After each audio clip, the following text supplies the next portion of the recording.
Magdalena Vasquez stood up from the kitchen chair when I walked through the front door of the farmhouse my late wife Lena forbade me from visiting for the previous 23 years of our marriage. She looked at me for about 4 seconds without speaking. She told me she'd been expecting me. She said Lena told her, 11 weeks before she died, that I would eventually come through that front door, and that when I did, Magdalena should not try to soften what she was about to say. She turned her head toward the doorway of the living room, visible from the foyer where I was standing, and she said the thing I am going to spend the rest of this story trying to explain to you. She said, "This is Wendell. He's Lena's son. He's been waiting his whole life to meet you." I want to tell you what I saw when I looked into that living room. Here is what I saw. There was a wheelchair, and the man in it was not a boy, but a 36-year-old human being whose body was folded by the particular hand of severe cerebral palsy into a shape that no medical textbook could have entirely prepared me for, and the way his eyes, which were the exact gray-green color of his mother's eyes, found mine across approximately 12 feet of farmhouse hallway and stopped. He made a sound. It was not a word. It was the sound a person makes when he'd been waiting, for a long time, for a thing he was not sure was going to happen. Magdalena walked to the wheelchair. She put her hand on Wendell's shoulder. She said his name, twice, in the steady, patient voice of a woman who'd been saying his name that way for the previous 22 years. She said, "Wendell, this is Jasper. This is the man your mother married." Wendell looked at me. He made the sound again. I stood in the foyer of the farmhouse my wife forbade me from visiting for the previous 23 years, and I tried for the next 90 seconds to remember how to breathe. My name is Jasper Crowley. I am 54 years old. I own an appliance repair business out of a converted 2-bay garage on Copley Road on the west side of Akron, Ohio. I have been fixing washing machines, refrigerators, dishwashers, and ovens with my own hands in the homes of approximately 4,000 customers across the greater Akron metropolitan area for the previous 26 years. I drive a 2017 Ford F-150 with 184,000 miles on the odometer and a tailgate that does not, by any reasonable accounting, close the way the manufacturer intended it to close. My wife, Lena, was a bookkeeper at a 3-partner accounting firm in downtown Akron called Vandermeer and Reese. She died about a year ago of pancreatic cancer. She was 52 years old. We were married for 23 years. She, in those 23 years, took approximately 276 trips to her late parents' farmhouse on the 3rd Saturday of every month, on a 100-mile route between our ranch house in the Ellet neighborhood of Akron and a piece of agricultural land just outside Polk in Ashland County that I had never set foot on before the morning I am about to describe to you. For the last 7 of those years, she made the drive in a 2019 Subaru Outback she bought specifically for the round trip. She told me, on the second date we ever had, that the farmhouse was not a place she was prepared to take anyone. She told me, on the first night we spent together about 3 months later, that she would never, under any circumstances, take me there. She told me, on our wedding day at the Lutheran Church in Cuyahoga Falls, where her Aunt Helga insisted we be married, that I should not, for the rest of our lives together, ask her about it. I did not, for 23 years, ask her about it. I had driven to that farmhouse on the morning I have been describing to you with one specific plan in mind. The plan was to walk through the rooms, take photographs of the property with the cell phone in my pocket, and forward those photographs the same afternoon to a real estate agent in Ashland named Donna Whitaker, who had been waiting, at my request, for the previous 3 weeks to list the property for sale. I had no use for a rural farmhouse 100 miles from where I lived. I was going to take the money from the sale, deposit it in the bank account my dead wife and I had been sharing for the previous 23 years, and put a chapter of my life behind me that I had been politely declining to ask about for most of my adult life. That was the plan. The plan, by Magdalena Vasquez's quiet announcement in the foyer approximately 90 seconds after I walked through the front door, was not going to happen. I want to tell you why. But first, let me tell you what Magdalena Vasquez explained to me at the kitchen table of that farmhouse on the morning of a Tuesday in late spring, 6 months and 11 days after my wife's funeral, while Wendell sat in his wheelchair in the living room watching a children's program on a television set placed at exactly the angle his neck could comfortably hold. She made me a cup of coffee. She sat down across from me. She told me, in the measured voice of a 58-year-old woman who'd been preparing to have this exact conversation for the previous 11 weeks, that my wife, Lena, had a son. She told me Wendell was born when Lena was 16 years old. She told me he was born with severe cerebral palsy, the result, by the tired explanation of the obstetrician who delivered him at Mansfield General Hospital 36 years ago, of a complication during labor that, in the medical state of the art in the late 1980s, was not the kind of complication a 16-year-old patient with no prenatal care and no family advocate in the delivery room was reliably going to walk away from with an undamaged child.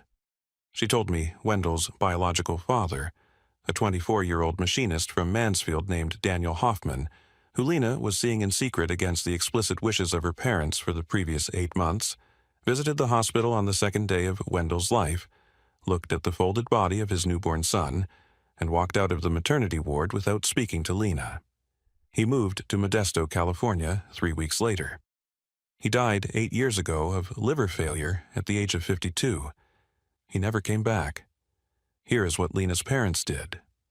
Wilhelm and Greta Bauer were German Lutheran immigrants who came to the United States in the late 1970s with 2 daughters, a Bible, $412, and the kind of immovable convictions about family honor that a 41-year-old farmer from the farming district outside Bremen brings with him when he has decided, on the basis of one cold winter and one disappointing harvest, to leave the country of his birth for good.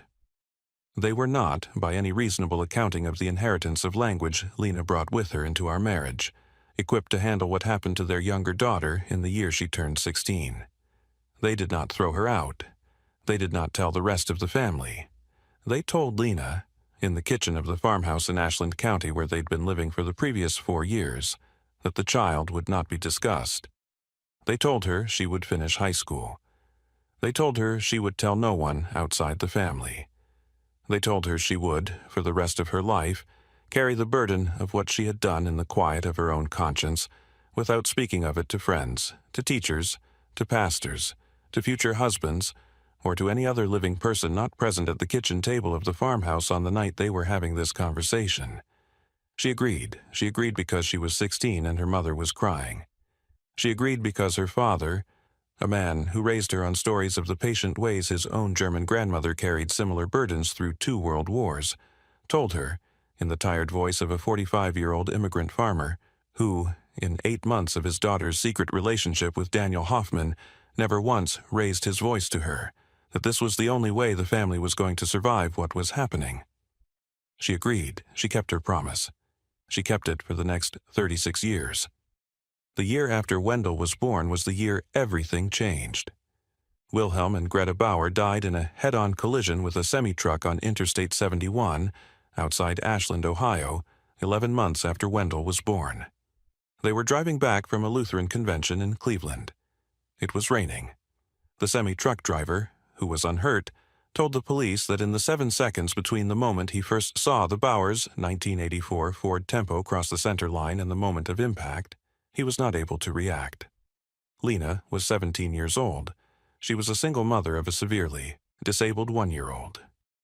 She inherited the farmhouse, the 4 acres of agricultural land around it, the Ford Tempo's insurance settlement, and a $4,000 life insurance policy her father paid premiums on for the previous 11 years. She moved out of the farmhouse into a 1-bedroom apartment in Mansfield.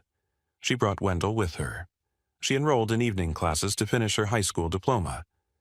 She worked during the day at a bookkeeping firm where the senior partner, a woman named Helga Voss, Lena's mother's older sister, who knew the truth about Wendell because Lena's mother told her, in the private way, an older immigrant sister tells the older sister back home about the private shame her daughter brought to the family, paid her in cash, and kept Wendell at her own house during business hours. She did this for the next 5 years. 5 years as a teenage single mother of a severely disabled child does something to a young woman forbidden, by her dead parents' last living wish, from telling another human being about her circumstances. I cannot, however, tell you adequately, because Lena herself was never able to tell me adequately. She wrote about it, in a letter she left for me at this farmhouse, in language that I am going to share with you when we get to it. She nearly did not survive. She tried, once, on a Sunday afternoon, when Wendell was approximately 5 years old, to do the thing a 22-year-old woman in her position is statistically far more likely to do than the rest of us are comfortable admitting. She did not succeed. She was found by her Aunt Helga Voss in the bathroom of the apartment in Mansfield, approximately 90 minutes after she swallowed the bottle of her father's old prescription she'd been saving in the back of a kitchen cabinet for the previous 3 years. She spent 4 days in the hospital. A social worker named Margaret Doyle, who was assigned to her case by Richland County Children's Services on the 3rd day of her hospitalization, sat down with her on the 4th day and told her, in the steady professional voice of a 48-year-old county social worker who'd been doing this work since the late 1960s, that Lena was going to die within the next 12 months if she did not find a way to live a life that included something other than her son. Margaret helped her arrange in-home care. She helped her find the first caregiver, a Lutheran widow from Loudonville named Ingrid Wagner, who lived 3 miles from the farmhouse, who would come to the farmhouse 5 days a week and stay with Wendell. She helped Lena move back into the farmhouse, restore it to a livable condition with the modest insurance money she'd been saving, install ramps and lifts and the equipment Wendell needed. She helped Lena get a bookkeeping job in Akron, an hour's drive away. She helped Lena rent an apartment in Akron during the work week. She helped Lena understand that the life Lena was going to live for the next several decades was going to be the life of a woman who visited her son on the 3rd Saturday of every month, and who built in the rest of the days of the calendar a separate life that would give her the strength to keep coming back to him. Lena agreed. She moved to Akron. She kept her promise to her parents. She did not tell another living person about Wendell. She visited him every 3rd Saturday for the next 30 years. She paid for his care, first out of her bookkeeping salary, then out of a trust she set up with a Cleveland attorney named Edmund Carrington in her mid-40s, funded by the steady savings of a woman who lived in a ranch house in Illette and drove a 2019 Subaru Outback, and never, by any honest accounting of the lifestyle she could have afforded, spent money on herself the way the women at her accounting firm spent money on themselves. She met me in Akron when she was 28 years old. She married me in Cuyahoga Falls when she was 29. She kept her promise. Edmund Carrington called me into his office on a Tuesday morning. It was about 6 months after Lena's funeral. Edmund Carrington is 67 years old. He is a senior estate attorney at a firm called Carrington and Brace on Euclid Avenue in downtown Cleveland. He was Lena's attorney for the previous 12 years. He drew up her will, her power of attorney, her medical directives, and the trust she set up for Wendell's care. He was the only person, besides Magdalena Vasquez and Petra Schroeder and Helga Voss and Ingrid Wagner and Margaret Doyle, who knew the truth about Lena's son for any meaningful portion of Lena's adult life. He handed me a manila envelope. He handed me a set of keys. He told me the keys were to the farmhouse in Ashland County. He told me there was a letter in the envelope from my wife. He told me I should read the letter before I drove to the farmhouse. He told me, in the measured, tired voice of a 67-year-old estate attorney who'd been handling situations like this one for the previous 30 years of his professional life, that what I was about to learn was going to be difficult, that he was sorry he wasn't able to tell me earlier, and that the woman I'd been married to for 23 years had loved me, by his own honest professional reading of the private way she'd spoken about me during the previous 12 years of their attorney-client relationship, far more than I was, in the next several hours, going to feel like she had. I drove home. I sat at our kitchen table. I read the letter. I want to tell you what was in the letter. Jasper, if you are reading this, I am dead, and Edmund has given you the keys to the farmhouse, and you are about to learn the thing I should have told you 23 years ago. I am sorry. I have been trying, for the previous 23 years, to find the right moment to tell you. I did not find it. I do not know if such a moment exists. I am writing this letter to you in the office of the farmhouse. On a Saturday afternoon, in the early autumn of the year, I was diagnosed with my cancer, and I'm going to leave it with Edmund along with the keys and the trust documents and the patient paperwork of a life I've been keeping separate from yours. I have a son. His name is Wendell. He is 36 years old. He was born when I was 16 in a hospital in Mansfield, Ohio, on a night I have not, in the 36 years since, ever been able to describe to anyone in a way that does not make me cry. He has cerebral palsy. He cannot walk. He cannot speak. He cannot, by the medical assessment of the neurologists who have been treating him since he was 3 years old, ever be expected to live independently. He has lived for the previous 30 years at my parents' farmhouse in Ashland County, in the care of a steady rotation of caregivers I've hired and paid out of my own savings since I was 22 years old. I visited him on the third Saturday of every month for the previous 30 years, while you were home in Ellet, mowing the lawn or watching the Browns or repairing washing machines for the customers you have been so good to for so long. I am sorry I lied to you about where I was going. I am sorry I lied to you about everything. I want you to know, before I tell you the rest, that the reason I did not tell you was not that I did not trust you. The reason I did not tell you was that I made a promise to my parents on the night they sat me down at the kitchen table of the farmhouse and asked me, in the tired voice of 2 German Lutheran immigrants who were never, by any reasonable accounting of the values they brought with them to this country, equipped to handle what happened to their younger daughter, to carry this thing in silence for the rest of my life. I agreed. I was 16. They died 11 months later. The promise outlived them. I could not break it. I tried, on our second date, to tell you. I lost my nerve. I tried, on the night before we got married, to tell you. I lost my nerve. I tried, at every major moment of our 23 years together. Your 40th birthday, the year your father died, the morning we found out we could not have children, to tell you. I lost my nerve every single time. By the time I knew I was sick, the promise was so old it had calcified into a thing I could not have explained, even if I wanted to. Edmund has the keys. The farmhouse is yours now. The trust I set up will continue to pay Magdalena and Petra for as long as Wendell is alive. You do not have to keep him. You can move him to a state-licensed facility. The trust will pay for that too. I am not asking you to be his father. I gave up the right to ask you for anything when I made the choice, 23 years ago, not to tell you that he existed. I am asking you for one thing. Visit him. Once. Just one Saturday. He has been looking at a photograph of you on his bedside table for the previous 20 years.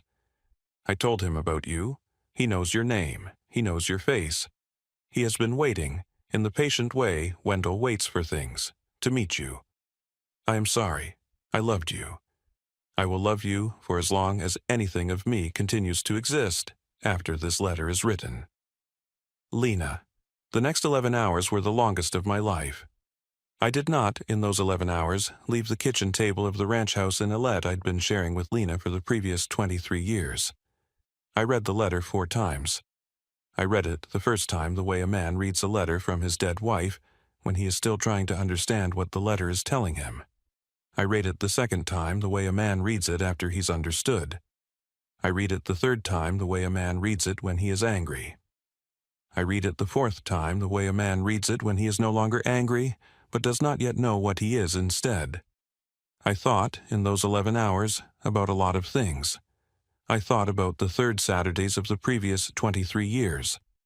I thought about the way Lena would get up at 5:30 in the morning, pack an overnight bag the night before, and leave the house at 6:15 without making coffee, which was unlike her, because on every other morning of the previous 23 years she made coffee, because, by my best honest reading of what the letter had just told me, she did not want the smell of coffee to wake me up and create a conversation in which she would have to lie to me about where she was going. I thought about the way she would come back on Saturday evenings with a quiet that was not the quiet of a woman who'd been running errands, but the quiet of a woman who'd been doing something I was not equipped to understand. I thought about her parents, and about Lena's aunt Helga Voss, who I'd met approximately 3 times in 23 years, at family weddings and funerals, and who I considered a reserved Lutheran widow from Lodenville, who did not particularly care for me. Helga was, by Magdalena's account that morning, the only living relative of Lena who knew the truth about Wendell, and carried it, along with Lena, for the previous 50 years of her own life. I thought about my own mother, who died 4 years ago, what she said, in the year before Lena and I got married, about Lena being secretive in a way she did not trust. My mother was more right than I was prepared to admit at the time, and more wrong than I would have been prepared to admit to Lena. I thought about the fact that I would never, in the rest of my life, be able to apologize to Lena for any of the things I needed to apologize for because she was dead. The sun came up at 5:47. I made a pot of coffee. I drank 1 cup standing at the kitchen counter. I poured the rest into a thermos. I put on the same blue Carhartt jacket I'd been wearing on appliance repair calls for the previous 9 years. I drove to the farmhouse the next morning. I took the back roads. I did not, in retrospect, know exactly why I took the back roads instead of the interstate. Interstate 71 south from Akron to the exit at Polk in Ashland County would have, by any reasonable accounting of the distance and the speed limit, taken me about an hour and 15 minutes. The back roads, Route 224 west to Lodi, then Route 301 south through Spencer and Greenwich and Plymouth, took me almost 3 hours. I drove past a lot of farms. I drove past 3 Lutheran churches, one of which, a white clapboard building in Greenwich with a graveyard in back, had a sign out front that read, in white letters on a black background, "He carried what we could not carry." Romans 15:1. I sat in the parking lot of that church for about 11 minutes. I did not go inside. I kept driving. I got to the farmhouse a little after 10 in the morning. The farmhouse, from the gravel road that ran past it, looked like this. It was a white 2-story farmhouse with a wraparound porch, a steep tin roof, and a brick chimney on the south end. The paint was clean. The roof was new. The porch had been recently reinforced with steel cables and modern joists in a way that did not, by my own quiet professional accounting of the work of contractors I have hired over the previous 26 years, look like a do-it-yourself job. Someone had been maintaining the building, and maintaining it well, for a long time. There was a wheelchair ramp on the north side of the porch. It was new.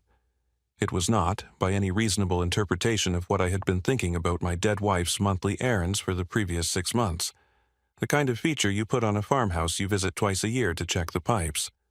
I sat in my truck in the gravel driveway for about 3 minutes. I looked at the wheelchair ramp. I looked at the wraparound porch. I looked at the curtains in the front windows. Clean curtains, in a pattern of blue flowers that someone had clearly washed within the last month. I looked at the smoke coming from the brick chimney. I got out of the truck. I walked up the wheelchair ramp. I stood at the front door for about 4 seconds. I knocked. Nobody answered. I tried the doorknob. It was unlocked. Here is what happened next. The next 4 hours unfolded slowly. Magdalena Vasquez made me a second cup of coffee. She told me Lena hired her 22 years ago, about a year after Lena married me, to replace an older caregiver named Ingrid Wagner, who retired. She told me Petra Schroeder was hired 11 years ago to give Magdalena weekend coverage.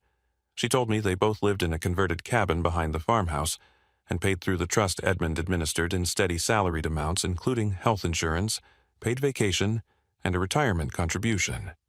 She told me Wendell's daily routine. She told me what he ate, when he slept, what he liked to watch, the names of the 3 children's programs that, per the private assessment of a 36-year-old man with the developmental capacity of a 4-year-old, were the only programs he tolerated. She told me he liked the windows open in the morning. She told me he liked to be read to from the newspaper. She told me he liked, on warm days, to sit on the front porch and listen to the steady sounds of a rural Ohio afternoon. The cows from the dairy farm half a mile down the road, the wind in the old maple in the yard, the occasional truck on the county road. She told me he was, by any reasonable accounting of a man in his condition, a happy person. She told me he loved his mother. She told me he was told, in the gentle voice Magdalena uses when she is telling Wendell things he cannot fully process, that his mother was away for a long time, and that, in the 6 months since the funeral he was not brought to, he had not entirely stopped looking at the door on the 3rd Saturday of each month. I sat with Wendell for the next 2 hours. He looked at me. He made the sound he made when I first walked in. He pointed, with a hand that did not entirely cooperate with what he was trying to do with it, at a framed photograph on the side table next to his wheelchair. The photograph was of me. It was a picture Lena took of me approximately 11 years ago at a midsummer picnic at her firm. I was holding a paper plate. I was laughing at something her boss just said. I was wearing a blue shirt I no longer owned. Wendell looked at the photograph. He looked at me. He made the sound again. Magdalena, in the patient voice of a woman who'd been translating Wendell's sounds for the previous 22 years, told me the sound was the sound Wendell made when he recognized something he'd been waiting a long time to recognize. I did not, in the next 90 minutes, leave the chair next to Wendell's wheelchair. I read him 3 articles from the local paper. I let him point at the photograph. I told him, in a voice I did not entirely recognize as my own, that I was sorry it took me 36 years to walk through the front door of his grandparents' farmhouse. He made the sound again. I drove home that night. I did not sleep. I sat at the kitchen table of the ranch house in Alette for approximately 6 hours, with the letter in front of me, and I tried to figure out what kind of man I was going to be in the next 20 years of my life. I want to tell you what I decided. I decided that I was not going to be the kind of man who let his late wife's son be moved to a state-licensed facility because the man she'd married was not, by his own quiet accounting of his previous 54 years of life, prepared to rearrange his existence around a 36-year-old stepson he did not, until the morning of the previous day, know existed. I decided I was going to be a different kind of man. The 6 months that followed reshaped my life. I sold the appliance repair business to my second cousin Garrett, who'd been working for me for the previous 11 years, and who, for the previous 4 of those years, was quietly hoping I would eventually let him buy it. I sold the ranch house in Alette to a young couple who were expecting their first child in the late autumn. I moved into the farmhouse. I converted the second bedroom into an office. I built a wheelchair ramp from the back porch down to the flat patch of yard where Wendell liked to sit in the afternoon. I learned, from Magdalena and Petra, the steady rhythms of taking care of a 36-year-old man with severe cerebral palsy. I learned how to lift him from his wheelchair to his bed without hurting either of us. I learned what to feed him for breakfast on a Tuesday and what to feed him for lunch on a Saturday. I learned what the sounds he made meant in the private vocabulary of a young man whose mother had been the only person, for 36 years, who had been able to fully translate them. I learned, in the slow accumulation of mornings on the front porch with the newspaper and afternoons on the back porch with the cows from the dairy farm, what my wife had been doing on the 3rd Saturday of every month for the previous 23 years of our marriage. 3 weeks ago, on a Saturday morning, something happened. It was the 3rd Saturday of the month. I was on the front porch of the farmhouse with Wendell, who was in his wheelchair next to me, and Magdalena, who had brought us out 2 cups of coffee, one for me, one for her, with a carton of vanilla pudding she had been spoon-feeding to Wendell since he was approximately 12 years old. The sun was up. The cows from the dairy farm were making the sounds cows make on a Saturday morning. I was reading the front page of the Akron Beacon Journal to Wendell. He was making the sound he makes when he is content. I looked at him for about a minute. I looked at the photograph of Lena on the side table inside the front window, the one Magdalena had brought out of Wendell's bedroom the day I moved in, and placed where Wendell could see it from his porch chair. I want to tell you what I had not understood about my marriage until that morning on the porch. For the previous 23 years, I understood I was married to a private woman who did not enjoy talking about her own feelings. I understood her parents died when she was young, and she did not enjoy talking about it. I understood her Aunt Helga was the closest thing she had to a parent figure, and that she visited her aunt with the kind of dutiful reserve that people who do not particularly enjoy their living relatives bring to visits with living relatives. I understood she worked as a bookkeeper, made a steady salary, was good with money, and did not enjoy talking about money. I understood she did not want children, a thing she told me on our 3rd date, and a thing I agreed to because I was 29 years old and in love with her, and because by my own quiet accounting of the kind of life I thought I wanted at 29, the absence of children was the kind of trade-off a man my age could accept. I understood she preferred to keep her professional life separate from her personal life. I understood she preferred to take her monthly errand trips alone. I understood many things about my wife. I did not understand the one thing about my wife that, in retrospect, would have explained all the other things I understood, which was that she was raising a son she could not tell me about, in a farmhouse she could not bring me to, with the help of a quiet cluster of women whose names she could not say in our kitchen. She could not have children with me because she already had one. She did not enjoy talking about her parents because they made her promise. She kept her professional life separate because her personal life was already separate. She visited her Aunt Helga with reserve because her Aunt Helga was the only living human being she could talk to about the things she could not talk to me about. She took her monthly errand trips alone because she was not running errands. I had been married, for the previous 23 years, to a woman who was carrying a thing I could have helped her carry, and who could not ask me to help her carry it because she'd agreed, at 16, in the kitchen of a German Lutheran immigrant farmhouse, not to ask anyone. I want to tell you what I told Lena on the porch that morning. I told her, in the quiet private voice a man uses when he is talking to a wife who has been dead for the previous 12 months, that I'd been wrong about her. I told her she was not hiding from me. I told her she'd been carrying. I told her that the woman I'd been married to for 23 years was the strongest person I'd ever known, and that I was sorry I never, in those 23 years, recognized it. Wendell made the sound he makes when he is content. I went back to reading the front page. The cows kept making their sounds. Magdalena went inside to start lunch. I sat on the front porch of the farmhouse my wife forbade me from visiting for the previous 23 years of our marriage, with the 36-year-old son she'd been hiding from me for the same 23 years, and I finished my coffee. It was about 9:30 in the morning. There was a school bus on the county road picking up the Hochstetler kids 2 driveways down, the way it picked them up every weekday morning at about that time, and the way it picked up the Hochstetler kids and their parents and the parents before them, by Magdalena's accounting, for the previous 4 decades. Wendell looked at the school bus. He made the sound he makes when he sees the school bus. It was, by Magdalena's translation, the sound he'd been making at the school bus on every weekday morning of every year I was married to his mother, on a porch she'd been sitting on without me for the previous 23 years. I made a note, in the quiet of my own head, to be on the porch tomorrow morning at the same time. I was going to learn the sound. What did the person you loved most carry alone? And how long did it take you to see it? Comment your answer below. 1 sentence is enough. I read every single one. Some women reading this tonight have been married to men who carried things they did not, by the end of those marriages, ever tell.